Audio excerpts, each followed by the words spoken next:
back. Prime Minister Narendra Modi, who currently is in Thailand and Bangkok to attend the 6th BIMSTEC summit. BIMSTEC, which is a regional organization comprising countries from South and Southeast Asia, focusing on economic integration, energy cooperation and more. One of the member countries is also Bangladesh, and the chief advisor there, Mohammad Yunus, is also in attendance, and the two leaders are expected to meet today. Now, let's get you an inside scoop what we are picking up as far as this is going to be a likely first meeting between the two leaders of India and Bangladesh, as far as the ousting of Prime Minister Sheikh Hasina was done last year, who currently is in India. Now, tensions that have been high between India and Bangladesh ever since the beginning of Hindu minorities also being targeted in Bangladesh, and more recently the statement that was made by Mohammad Yunus making a direct appeal to Beijing, inviting China to expand its presence in the region while noting that India's 7 northeastern states remain landlocked.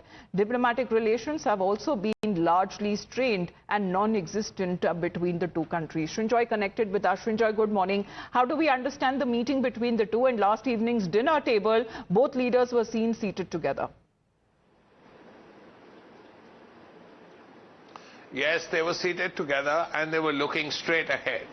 I mean, that's at least what the photographs say. But this is, regardless of anything, a very important meeting. It is an opportunity for both countries to actually break the ice and ask each other where they stand vis-a-vis each other. So India can ask Bangladesh, look, where do you stand vis-a-vis India?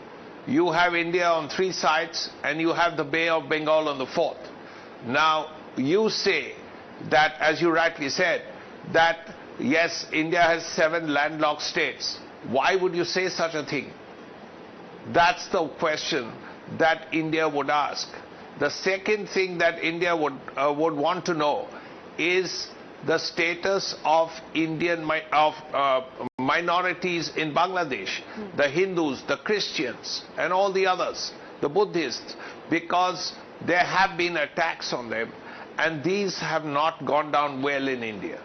Thirdly, there are little things that are happening in different parts of Bangladesh. In a certain district in Bangladesh, Nagaon, there for days a statue of Mahatma Gandhi is lying face down. Now, why would anyone want that to happen?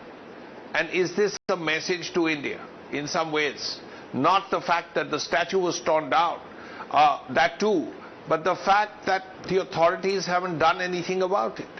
So the minority question is the big question, because 8% of Bangladesh's population is a big number.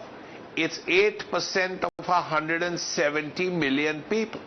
Bangladesh is a big country. It's the equivalent of France and Germany put together. Now, 8% of that is a lot of people. It's 15 million people. Now, if they are in different parts of Bangladesh and they are relatively unprotected, then there is a need to do something about it. That's a point that will be made. The second point, of course, is a wider strategic issue. Yes, China has always played an important role in recent years. Let's not forget that China has just finished building a submarine base in Bangladesh. And strangely, a submarine base for 6 submarines in Pekhua, when Bangladesh itself has 2 submarines and they don't work very well. So why a submarine base of 6 when you have 2 submarines and you have no plans to buy any more? Now, clearly, the Chinese have built this because they want their submarines to be in Bangladesh. Now, that is the worry that India has. So there is a lot to talk about when Mohammad Yunus and Prime Minister Narendra Modi meet, and hopefully some of these problems, these have been getting worse and worse since the 6th of August last year when Sheikh Hasina left Bangladesh. At least some of them will get sorted out. Well, of course, as far as when it comes to the tensions between the two countries, the only benefit that one country can gain from it is actually China.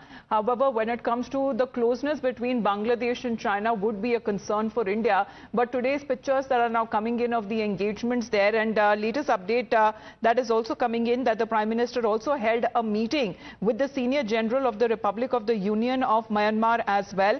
And what is being said that he expressed when it comes to the willingness of India, we've seen that India being the first responder during the crisis, that the devastating earthquakes has wreaked havoc in the country with over 2,700 reported dead till now. But the engagements that are now likely to happen, as the Prime Minister is expected to make key announcement highlighting India's commitment when it comes to regional cooperation, and also let's, in the meantime, get you the information that we are getting of the Myanmar general that the Prime Minister has also interacted with, where the Prime Minister has also sent out a message on social media account of his interaction, and he said that we discussed bilateral relations between India and Myanmar, particularly in sectors like connectivity, capacity building, infrastructure development and more.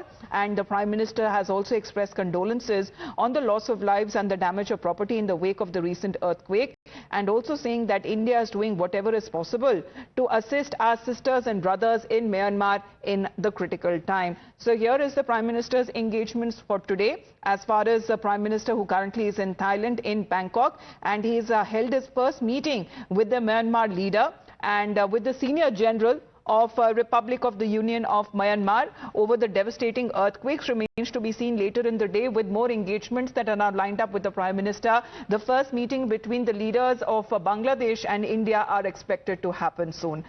We leave you as far as the pictures that have been coming in. Srinjoy, however, continues to remain connected with us. On the other side of the morning news, we continue to focus on the Prime Minister's engagements today at the BIMSTEC summit.